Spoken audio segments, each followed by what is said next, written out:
भारत में धर्म, आस्था और पूजा पाठ को बहुत महत्व दिया जाता है। यहाँ नदियों, पेड़ पौधों और यहाँ तक कि ग्रहों को भी भगवान की तरह पूजा जाता है। ऐसा ही एक मंदिर है कोणार्क सूर्य मंदिर। ये मंदिर भगवान सूर्य को समर्पित है।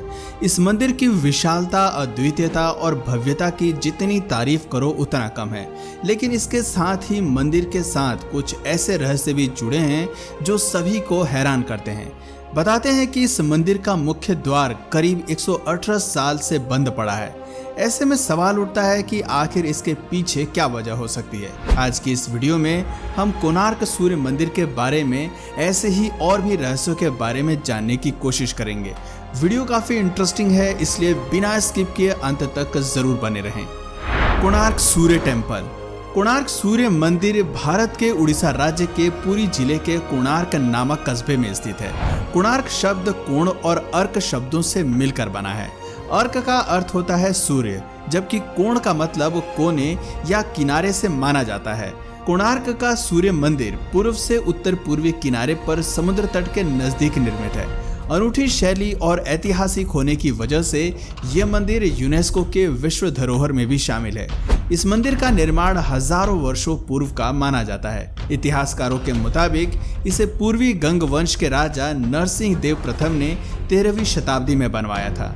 उन्होंने इस मंदिर का निर्माण भगवान सूर्य देव को समर्पित करते हुए किया था। आपको बता दें कि इस मंदिर में सूर्य की मानवीय आकार में मूर्ति है, जो दूसरी किसी जगह नहीं है। यह मूर्ति सूर्य मंदिर की सबसे भव्य मूर्तियों में से एक है। यहाँ सूर्य देव की 4 पत्नियों रजनी, निक्षुभा, छाया और सूर्य चर्चा की भी मूर्तियां हैं। सूर्य की मूर्तियों के चरणों के पास ही रथ का सारथी अरुण भी मौजूद है। दरअसल कलयुग के सूर्य एकमात्र ऐसे देवता हैं जो प्रत्यक्ष ही दिखाई देते हैं। धार्मिक वेदों में भी सूर्य की पूजा का जिक्र किया गया है। वहीं ज्योतिष में सूर्य देव को ग्रहों के राजा का स्थान प्राप्त है। हिंदू पौराणिक कथाओं के अनुसार सूर्य को ब्रह्मांड की आत्मा के रूप में माना गया है। सूर्य ऊर्जा, जीवन और ज्ञान का प्रतीक है। कहते हैं कि सूर्य देव अपने रथ पर सवार होकर संपूर्ण ब्रह्मांड की यात्रा करते हैं और उस रथ को शक्तिशाली घोड़े खींचते हैं। जैसा कि ये मंदिर भगवान सूर्य देव को समर्पित है, इसलिए इस मंदिर की संरचना भी सूर्य से जुड़ाव के तहत ही की गई है। ये मंदिर पूरी तरह से सूर्य देव के रथ के समान दिखाई पड़ता है। इस मंदिर को देखकर ऐसा प्रतीत होता है कि अपने 7 घोड़े वाले रथ पर विराजमान सूर्य देव अभी अभी कहीं प्रस्थान करने वाले हैं। Strange wheels. सूर्य मंदिर की संरचना कुछ इस प्रकार की गई है जैसे रथ में 12 विशाल पहिए लगाए गए हों और इस रथ को 7 ताकतवर बड़े घोड़े खींच रहे हों। इस रथ पर सूर्य देव को विराजमान दिखाया गया है। रथ के 7 घोड़ों को सूर्य के प्रकाश के 7 रंगों और 24 पहियों की परिक्रमा के प्रतीक के रूप में दर्शाया गया है। इन पहियों की बनावट इतनी अद्भुत है कि इन्हें प्राचीन इंजीनियरिंग का एक अनूठा नमूना भी माना जाता है। मान्यता है कि यह 12 पहिए का चक्र साल के 12 महीनों को परिभाषित करते हैं। हर चक्र 8 अरों से मिलकर बना है, जो दिन के 8 पहरों को दर्शाते हैं। उस वक्त समय देखने के लिए घड़ी जैसी कोई चीज नहीं होती थी, इसलिए इन तरीकों से ही समय का अनुमान लगाया जाता था। कथा। इस मंदिर के बारे में एक कथा काफी प्रचलित है। कहा जाता है कि श्री कृष्ण के पुत्र सांब को श्राप की वजह से कोढ़ रोग हो गया था। तब उन्हें श्री कटक के श्राप से बचने के लिए सूरज भगवान की पूजा करने की सलाह दी गई थी। सांब ने मित्रवन में चंद्रभागा नदी के सागर संगम पर कोणार्क में 12 साल तपस्या की और सूर्य देव को प्रसन्न कर लिया। जैसा कि सूर्य देव सभी रोगों के नाशक माने जाते हैं, उन्होंने सांब के रोग का भी अंत कर दिया। इसके बाद सांब ने सूर्य भगवान का एक मंदिर बनाने का प्रण ले लिया। दरअसल अपने रोग नाश के बाद नदी में स्नान करते हुए सांब को सूर्यदेव की एक मूर्ति भी मिली थी।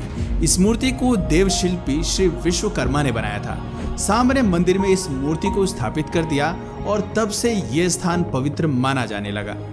Incredible view. आपको बता दें कि सूर्य मंदिर की बनावट बेहद खास तरीके से की गई है।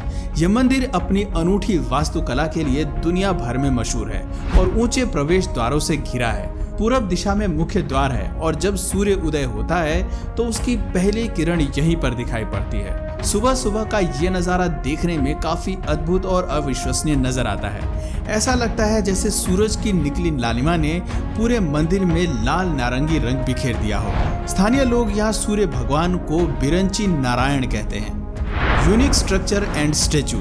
सूर्य मंदिर का एक एक कोना अपने आप में बहुत खास है। आप इसकी दीवारों पर बनी नक्काशियों और मूर्तियों को देखकर खुद समझ ही जाएंगे कि ये मंदिर वाकई में कला का एक बेहतरीन उदाहरण है।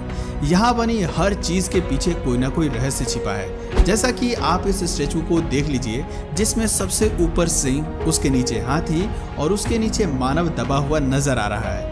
कुछ लोगों का कहना है कि सिंह अहंकार को दर्शाता है, तो वहीं हाथी इमोशंस यानी कि भगवान को प्रदर्शित करता है। यानी कि इंसान के भीतर अपने अहंकार की वजह से सारी भावना खत्म हो जाती है। अहंकार पर विजय पाने के बाद ही इंसान सही मायने में मानव कहलाता है। इसके अलावा यहाँ और भी अनेकों ऐसी चीजों को इस मंदिर में अनोखा और रहस्यमय बनाती हैं। Mysterious magnet. मंदिर की सबसे चौंकाने वाली चीज है जायंट मैग्नेट। दरअसल एक समय था जब इस मंदिर के शीर्ष पर विशालकाय चुंबक लगी थी। हालांकि इस बात की पुख्ता तौर पर पुष्टि नहीं हो सकी है, लेकिन कुछ जानकारों का मानना है कि सूर्य मंदिर के भीतर लोडस्टोन नाम का एक बड़ा सा पत्थर लगाया गया था, जो कि तकरीबन 52 टन का था। ये पत्थर एकदम चुंबक की तरह कार्य करता था। बताते हैं कि इस विशालकाय चुंबक के कारण ही भगवान सूर्य की मूर्ति हमेशा हवा में ही लटकी नजर आती थी। मूर्ति का हवा में लटकना किसी चमत्कार से कम नहीं है, मगर अब ये चुंबक कहाँ है इसके बारे में कोई नहीं जानता। इसे लेकर कुछ किस्से कहानियां सुनने को मिलते हैं। सबसे चर्चित किस्से के मुताबिक ये बताया जाता है कि अपने शुरुआती समय में ये मंदिर समुद्र के एकदम नजदीक था, लेकिन धीरे धीरे समुद्र के पानी का स्तर कम होता चला गया। इस तरह सूर्य मंदिर सूर्य के किनारे से दूर हो गया। मंदिर में लगाया गया ये स्टोन इतना प्रभावशाली था कि जब समुद्र में पानी के जहाज गुजरते थे तो उनका कंपास बंद पड़ जाता था या फिर काम करना बंद कर देता था। इस कारण जहाज सही दिशा से भटक जाते थे। कहते हैं कि जहाजों के खोने से तंग आकर पुर्तगाली नाविक इस बड़ी सी चुंबक और सूर्य भगवान की मूर्ति को मंदिर से निकालकर अपने साथ ले गए थे।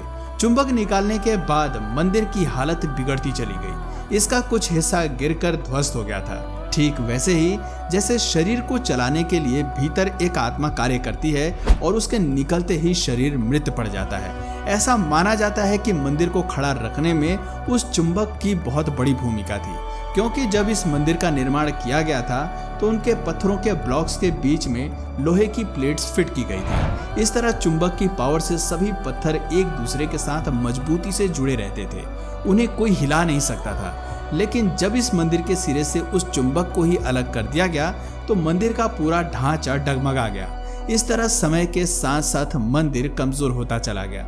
ऐसा भी दावा किया जाता है कि इस मंदिर को विदेशी आक्रमणकारियों ने नष्ट करने की भरपूर कोशिश की थी। बताते हैं कि इस मंदिर की एक मूर्ति पूरी मंदिर में आज भी मौजूद है, जबकि एक दूसरी मूर्ति दिल्ली के एक म्यूजियम में है, पर इन दोनों में से किसी भी बात की सही पुष्टि नहीं हो सकी है। बताते हैं कि पहले सूर्य मंदिर में कुल मिलाकर 3 तरह के मंडप थे, जिसमें से 2 मंडप बहुत पहले ही नष्ट हो चुके हैं। आज के समय में केवल 1 मंडप ही शेष बचा है। इन मंडपों के ध्वस्त होने को लेकर भी अलग अलग तरह की वजह बताई जाती है। कुछ लोगों का मानना है कि आक्रमणकारियों के हमलों की वजह से मंदिर के ये हिस्से ध्वस्त होते चले गए। वहीं एक मत ये भी है कि ये मंदिर कभी पूरी तरह से बन ही नहीं पाया। मंदिर के अधूरे हिस्से वक्त के साथ अपने आप नष्ट होते चले गए। ऐसे में कौन सा कारण सही है और कौन सा गलत, ये कहना थोड़ा मुश्किल है, लेकिन आज भी खोजकर्ता मंदिर के नष्ट होने की असल वजह की तलाश में जुटे हैं। लोगों का कहना है कि वर्तमान में सूर्य मंदिर का जो आकार है, असल में वो अपने समय में और भी ज्यादा बड़ा था। समुद्र से जाने वाले नाविक मंदिर को दूर से ही पहचान लेते थे। बताते हैं कि कभी कोणार्क एक समृद्धशाली टाउन था, मगर 16वीं शताब्दी के वक्त जब इस मंदिर के सूर्य देव की मूर्ति को चुरा लिया गया, तब यहाँ धीरे धीरे पूजा पाठ होना बंद हो गया था। कुछ समय बाद यहाँ आने वाले तीर्थ यात्रियों की संख्या भी कम हो गई। इसी के साथ ही समय बदलता गया और मंदिर के आसपास का पूरा इलाका सुनसान पड़ गया। तब यहाँ कोई आता जाता नहीं था। Mysterious door. जब तक इस मंदिर को फिर से खोजा गया, तब तक बहुत देर हो चुकी थी। मंदिर का काफी हिस्सा जर्जर हो गया था। वर्तमान में यहाँ केवल एक मंडप ही मौजूद है और इसे ही अब प्रधान मंडप माना जाता है, लेकिन अब यहाँ कोई नहीं जा सकता। दरअसल करीब 118 साल पहले ही इस मंडप के सारे रास्ते बंद कर दिए गए। ऐसे में सोचने वाली बात है कि इसका दरवाजा बंद करने के पीछे क्या वजह हो सकती है, क्यों इसका दरवाजा अभी तक खोला नहीं गया। इस वजह से भी ये मंदिर काफी रहस्यमय माना जाता है। दरवाजे के बंद होने के पीछे जहां कुछ अंधविश्वास बातों का जिक्र किया जाता है, तो कुछ का कहना है कि 19वीं शताब्दी के शुरुआत में मंदिर का बचा हुआ मंडप भी नष्ट होने वाला था, इसलिए इसे संरक्षित करने के लिए 1901 में उस वक्त के गवर्नर जॉन वुडबर्न ने जगमोहन मंडप के चारों दरवाजों पर दीवारें बनवा दी और उसे पूरी तरह से रेत से भर दिया ताकि ये ठीक ठाक रहे और इस पर किसी आपदा का कोई प्रभाव ना पड़ सके। इस काम में पूरे 3 साल लगे और 1903 में ये पूरी तरह से बंद हो गया। यहाँ जाने पर कई बार ये पता ही नहीं चलता कि मंदिर का ये अहम हिस्सा जगमोहन मंडप बंद है।